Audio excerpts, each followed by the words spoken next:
back last night, and I thought, Kelly, who's regularly, consistently dominates this room, right? I mean, his background has some politics in it. I mean, he's from a public speaking standpoint, he's always very well measured. He's never really kind of over his skis. He's, very prepared when seeing him in those environments. I just thought that the first 3 to 5 minutes of it, it kind of felt like the room was a little bigger than he thought. And not to say that he's never spoken in a room that big. I just think that, you're leading off the event. You're the first coach that's gone. Sankey kind of turns it over to you. In the first 2 to 3 minutes, you could tell he was kind of getting his footing when he was talking about, that they were entering 100 years of Tiger football. I think, he was on his notes. You could probably sense he had down that it was 100 years of football in Tiger Stadium. And you could tell he was just a little fast. I mean, it wasn't like he was out of sorts or anything. I think it was just the start of the event. The room is probably a little bit bigger than it has been in Atlanta, Nashville, and Birmingham with the addition of Oklahoma and Texas. Maybe not a lot, but I just think that, it was kind of man, we're here. Other than that, I thought that, he handled it in true Brian Kelly fashion in the sense of he hit all the topics. He answered all the questions. And, he gave, I thought, a pretty honest outlook of where his team is coming from and where they need to get to be a contender this season. I thought he was pretty forthright. I thought he was pretty honest in the sense of his evaluation of where they were. I thought Perkins, Nussmeier, Mason Taylor did a really good job in listening to those guys kind of bounce room to room and hearing some of what they had to say. Garrett Nussmeier, I think, has a real opportunity to be a guy that makes a big jump. First and foremost, everybody in the conference who covers it knows him personally.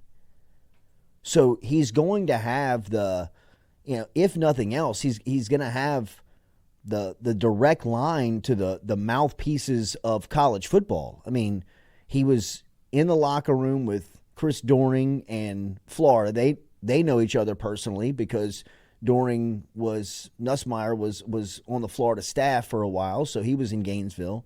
Saban gave a story yesterday about Nussmeier growing up, in Alabama's building for a short time, and Saban knew him back when he was a little kid. I mean, all of these people who cover college football and cover the conference, they know him. They know him personally. So I think they're going to be really watching his game. They're really going to be talking about his game. And they probably personally really want him to succeed. They're probably really pulling for him since they have a personal relationship with him and know him. So you can tell that Garrett Nussmeier is ready mentally, to take on this challenge of it's his team, it's his program, and you could sense that from Nussmeier, from Mason Taylor. You could also, I thought Brian Kelly, was given some pretty solid line, some solid lines of, kind of showing that Nussmeier was ready, right? He compared it to saying, it's when you rent the car rather than own it. When you rent the car, you may not care about the dents, you may not care about what you leave in the car, if you leave it a little dirty, if it doesn't show back up the way that you took it out. When you own it, you got a little bit more concern. You're much more invested in making sure that you take care of the product. And Kelly said that he's very proud of the product. He's very proud of where he is, and I think it gives you a real personal touch of you really want to pull for Nussmeier and see him succeed. I mean, really, I mean, it's a very abnormal story for present-day college football. I mean, I wouldn't imagine that Garrett Nussmeier, exists anymore. He very much is an outlier, a guy with that amount of talent who can help so many teams. And he was asked directly about it yesterday. I mean, he was talking about and was asking. This is Nussmeier 5 are we ready to go on this? I got BK already up. Download Nussmeier now. Okay.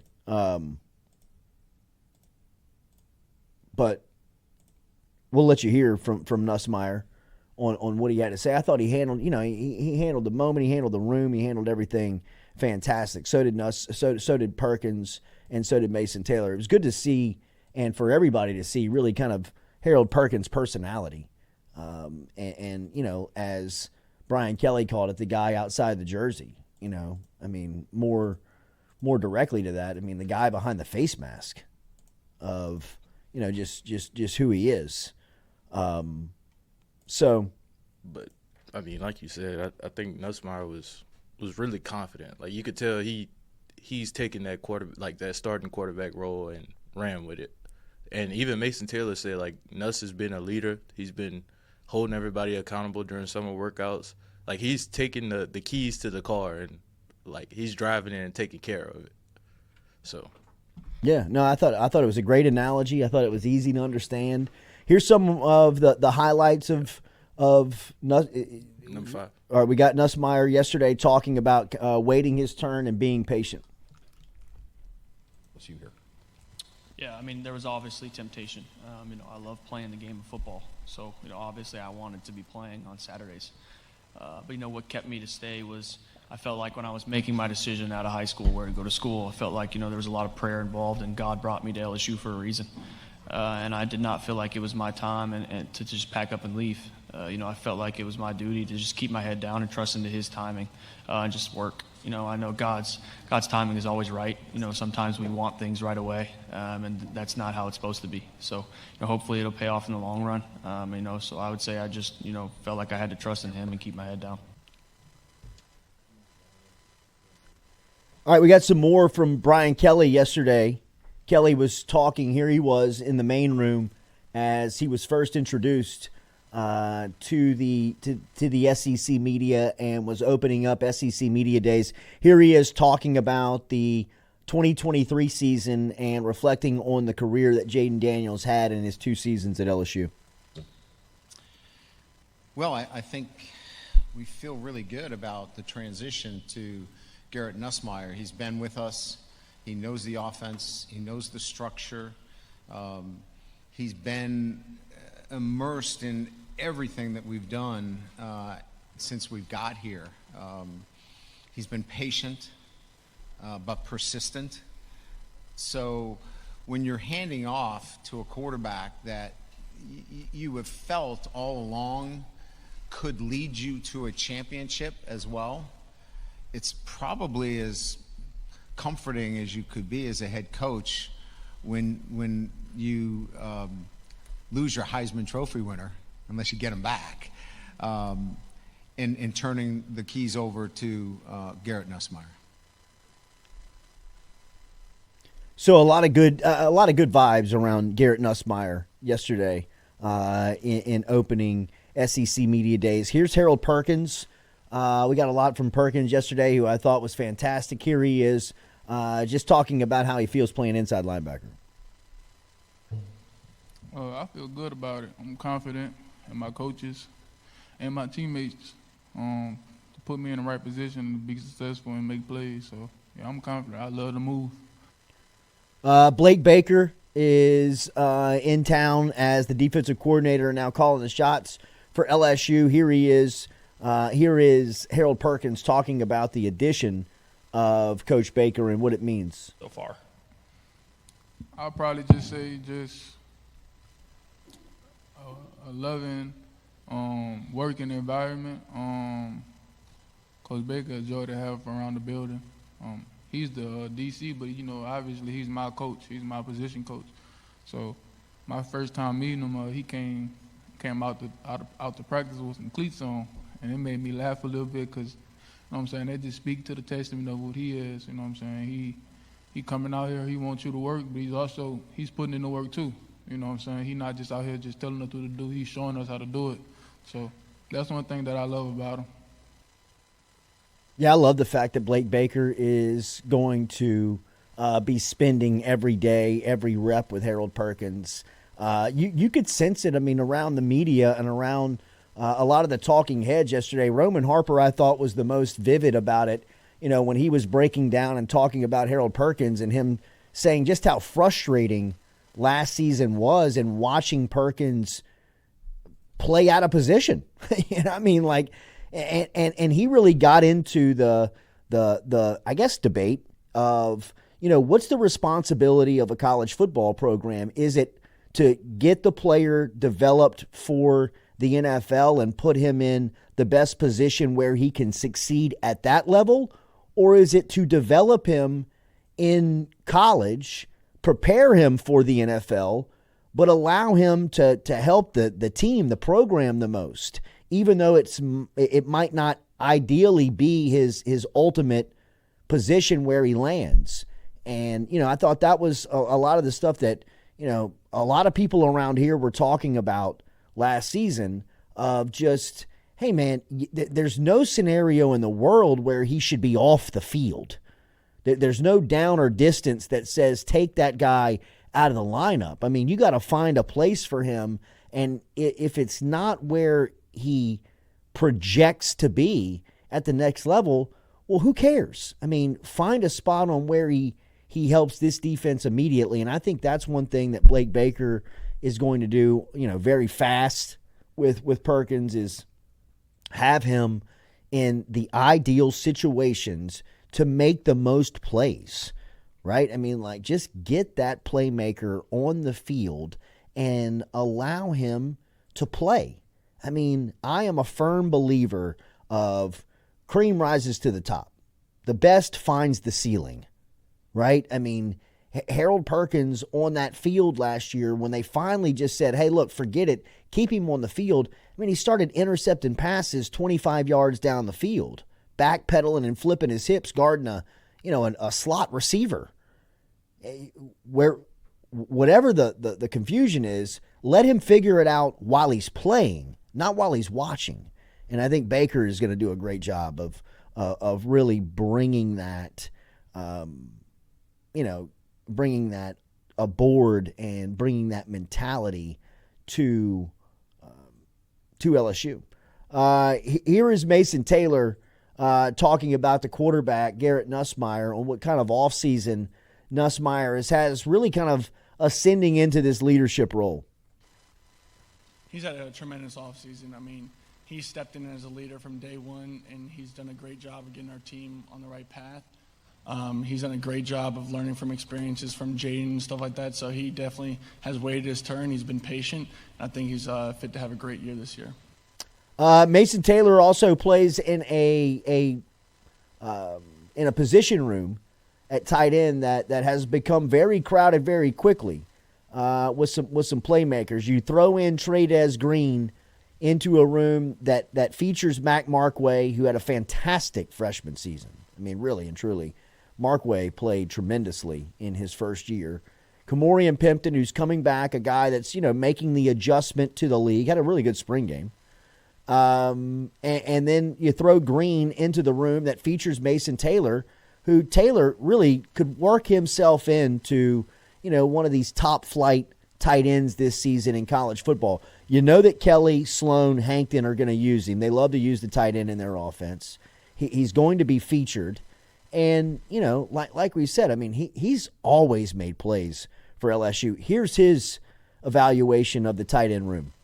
Yeah, I think we have a great tight end room. Coach Nagel's done a great job of pushing us every single day. We had a great spring, and I think we've been closer than we ever had before. And I think creating that bond within each other and pushing each other to be the best every single day is going to make us great. So, here's Nussmeier talking about the depth at wide receiver. Obviously, some big turnover there. You got Malik Neighbors and Brian Thomas, who both come off the draft board within the top 20, top 22, I think. And you've got guys who have been waiting to play, right? Kyron Lacey, Chris Hilton. Seems like it's their turn next in line. Here's Nussmeier talking about his featured wide receivers this year going into it. Well, Yeah, no, I think our receiver group as a unit, they've really stepped up. They understand the standard that they're going to be held to being a receiver, at LSU. Obviously we just had 2 first-round draft picks and 2 first-rounders, in the past couple of years with Jets and Jamar. And you look at the history of LSU receivers, it's special.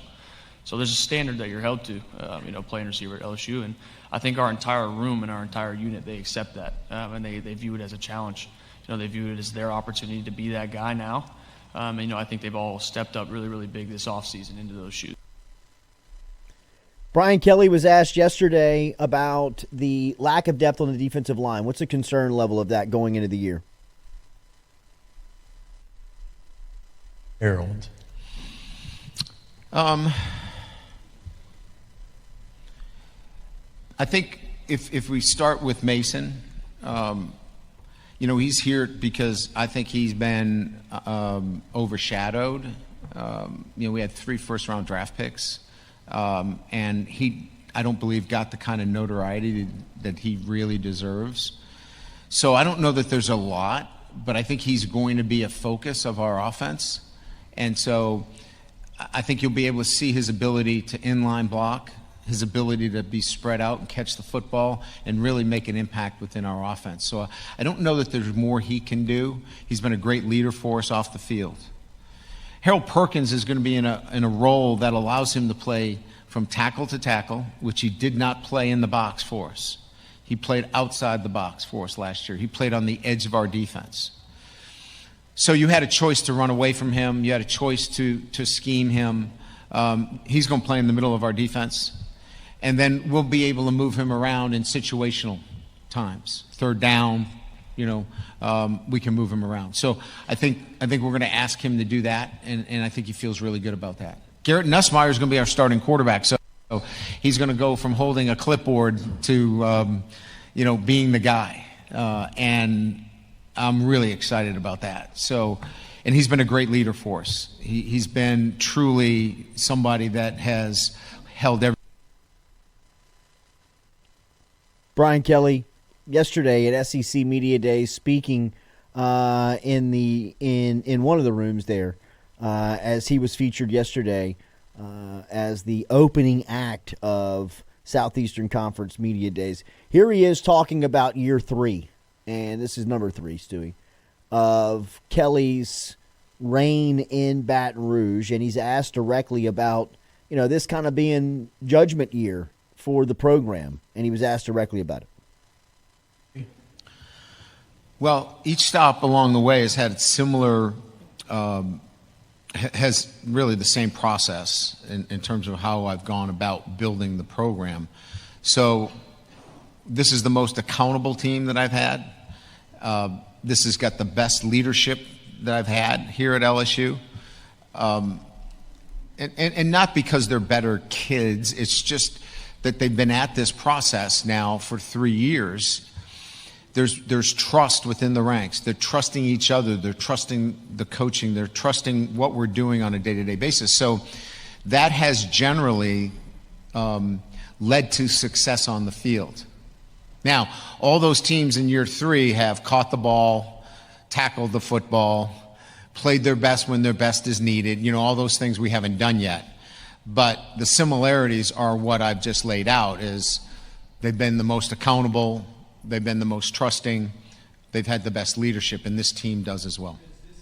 I know it's before the season, but does this team have some of the characteristics of those other teams? It does. In year 3? Yeah, it does, and I guess that's what I was saying, is that this team does, because we're able to see that on a day-to-day basis, even in the off-season, because we track all that. So we clearly can see that this football team is on that same track. This is 11, and Brian Kelly talking about the opener, USC, which had a lot of attention yesterday, and talking about this game. Well, if I knew I could ensure a win, I probably would do it. I'm not going to, we're not going to change our preseason, ritual or program or, how we do things. I really like what we do. I think it's smart. I think it's safe. I think it takes into account the proper rest. So our football. Look, if I felt like when we played Florida State we were lethargic or tired or our legs looked like we were in mud, jumping offside or things like that, then I would make adjustments. We didn't play well enough against Florida State, and that was year 2. And so what happened in that game is it exposed what was a real weakness for us, and what appeared to be, which was a weakness, was our defense. So we're going to continue to prepare the same way for USC. But we've addressed what I thought was our weakness in the offseason, and we're building towards having that weakness supported going into the USC game. It's a big one, man. I really think it is. I thought Saban and Kelly had a really good back and forth on the desk of SEC media days. And I got to be honest, I love Saban in that role. I mean, I think he's too naive to the position to really understand kind of like the way you ask questions, the way you present opinions. I mean, he's still very much into the Saban coach, almost dictator mode of like, this is what I think. This is what it is. This is, he laid out that opening game. And if nothing else, I always thought the first thing I thought of Saban yesterday and watching him in the media role that kind of broke down a little bit was that, he let you in on seeing that sometimes he doesn't place as much emphasis on certain things like you may believe, right? Or at least how he wants you to believe. Saban was the master and king of making you believe that the Nichols game was as big as the USC game for LSU. He didn't allow you to pump up the game, even though when you stepped outside of the press room, you could feel when games were much bigger than they were allowing to speak of, right? And yesterday when he was talking about the opener, and he says he really was always in favor of playing one of these highlighted openers, neutral site games, out-of-conference opponents, big-time matchups that attracts a lot of attention because it gave the players a lot of reason to stay focused and stay bought in through the summer, which makes sense. But then he also kind of gave the